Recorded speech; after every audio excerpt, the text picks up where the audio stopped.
Normally ल्यापटपमा by default जुन वेबक्याम आएको हुन्छ त्यो वेबक्यामको भिडियो क्वालिटी त्यति राम्रो हुँदैन। यदि तपाईँ पनि यही कारणले गर्दा एउटा नयाँ एक्सटर्नल वेबक्याम किन्ने सोच गरिरहनु भएको छ भने एकैछिन पर्खिनु होला है त।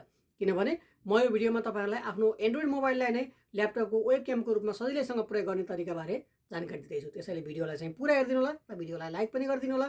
मेरो च्यानललाई अहिलेसम्म सब्सक्राइब गर्नुभएको छैन भने सब्सक्राइब गरेर छेउमा रहेको बेल आइकनमा अलमा पनि प्रेस गरिदिनु होला। आउनुहोस् भिडियो सुरु गरौँ।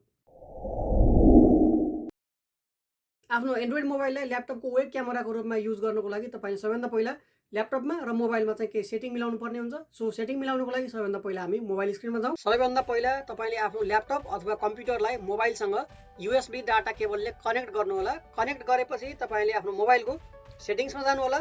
सेटिङ्समा गएपछि तपाईँ स्क्रोल डाउन गरेर तलपट्टि यहाँ एबाउट फोन भन्ने अप्सन देख्नुहुन्छ, त्यो अप्सनलाई एकचोटि ट्याप गर्नु होला।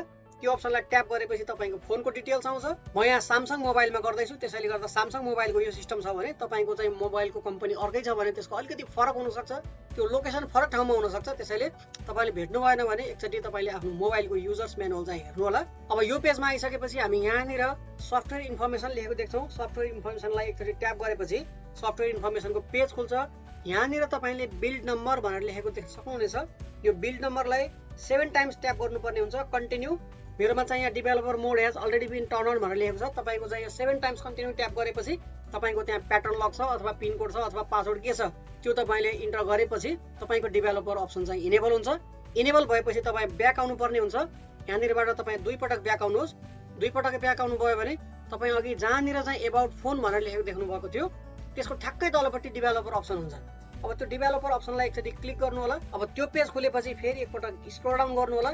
स्क्रोल डाउन गर्दै जानुभयो भने तपाईँले यहाँनिर USB डिबगिङ भनेर लेखेको देख्न सक्नुहुनेछ। यसलाई चाहिँ इनेबल गर्नुपर्ने हुन्छ। मेरो यहाँ अलरेडी इनेबल छ, त्यसैले तपाईँले एकचोटि यसलाई इनेबल गरेपछि अब यो काम चाहिँ सकियो। अब हामी आउँ प्ले स्टोरतिर। प्ले स्टोरमा गएर एउटा एप्लिकेसन सर्च गर्नु होला, droidcam भन्ने। मैले यहाँ जस्तो सर्च गरेको छु त्यस्तै सर्च गर्नु होला। तपाईँले यो एउटा एप्लिकेसन देख्न सक्नुहुन्छ। यो एप्लिकेसनलाई चाहिँ इन्स्टल गर्नु होला आफ्नो मोबाइलमा र पीसीमा दुवैमा है त। भिडियोको डिस्क्रिप्सनमा दिएको लिङ्कबाट तपाईँले पीसीमा पनि यहाँनिर तपाईँले देखेको जस्तै आइकन भएको यो एप्लिकेसन चाहिँ डाउनलोड गर्नुपर्ने हुन्छ। अब दुवैमा डाउनलोड गरिसकेपछि, दुवैमा इन्स्टल गरिसकेपछि मोबाइलमा र कम्प्युटरमा तपाईँले एप्लिकेसनलाई ओपन गर्नुपर्ने हुन्छ। सो मैले यहाँ एप्लिकेसनलाई ओपन गरेँ। तपाईँले यहाँनिर एउटा क्यामेराको अप्सन देख्न सक्नुहुन्छ। यहाँबाट तपाईँले ब्याक क्यामेरा युज गर्ने हो अथवा फ्रन्ट क्यामेरा के युज गर्ने हो तपाईँले यहाँबाट चुज गर्न सक्नुहुनेछ। सो मैले यसमा क्लिक गरेँ। यसमा क्लिक गरेर म फ्रन्ट चुज गर्छु, त्यसैले म फ्रन्टलाई चुज गरेँ। अब म पीसीमा रहेको droidcamको आइकनमा डबल क्लिक गरेर यसलाई ओपन गर्छु।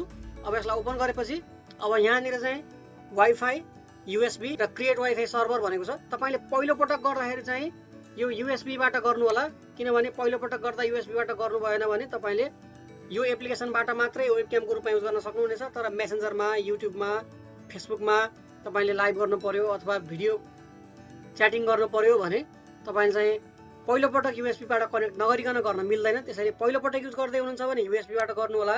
USB-बाट गरेपछि तपाईँको यहाँनिर एकचोटि रिफ्रेस गरेपछि यहाँ तपाईँको कुन मोबाइल हो त्यो अप्सन देखाइदिन्छ। अब यहाँ स्टार्टमा क्लिक गरेपछि अब यो तपाईँको चाहिँ इनेबल हुन्छ। तपाईँ यहाँ देख्न सक्नुहुन्छ वेबक्याम इनेबल भइसक्यो। अब यहाँ रोटेट गर्नुपर्ने हुन्छ, त्यसैले म मोबाइललाई नै रोटेट गर्छु यसरी। अब तपाईँको इच्छाले चाहिँ रोटेट गर्न सक्नुहुन्छ। अब तपाईँको मोबाइललाई कहाँनिर लगेर फिक्स गर्दा तपाईँको भिडियो राम्रो आउँछ त्यो अनुसार फिक्स गर्नु होला। ल्यापटपको नजिकै छेउमा सँगै राख्ने हो कि अथवा अलिकति पर राख्ने हो कि त्यो चाहिँ तपाईँले आफ्नो अवस्था अनुसार, आफ्नो ठाउँ अनुसार चाहिँ तपाईँले सेट गर्न सक्नुहुनेछ।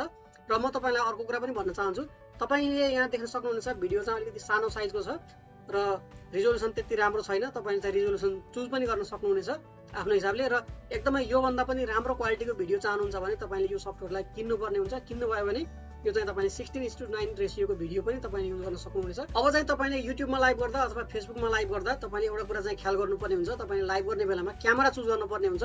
एउटा चाहिँ तपाईँको चाहिँ बाई डिफल्टमा रहेको क्यामेरा हुन्छ भने अर्को क्यामेरा तपाईँको droidcam सोर्स भनेर लेखेको हुन्छ। तपाईँले अब यो क्यामेरालाई युज गरेर युट्युबमा अथवा फेसबुकमा लाइभ गर्न चाहनुहुन्छ भने जहिले पनि क्यामेरालाई चुज गर्दा droidcam सोर्स भनेर सिलेक्ट गर्नु होला। सो यसरी सजिलैसँग तपाईँले आफ्नो मोबाइलको क्यामेरालाई नै ल्यापटपको वेबक्यामको रूपमा युज गर्न सक्नुहुन्छ। तपाईँहरूलाई यो ट्रिक कस्तो लाग्यो त कमेन्ट बक्समा भन्न नभुल्नु होला। र मेरो च्यानललाई अहिले सब्सक्राइब गर्नुभएको छैन भने भविष्यमा पनि यस्तै जानकारीमूलक भिडियोहरू हेर्नको लागि च्यानललाई सब्सक्राइब गरेर छेउमा रहेको बेल आइकनमा अलमा पनि क्लिक गरिदिनु होला। Thank you for watching.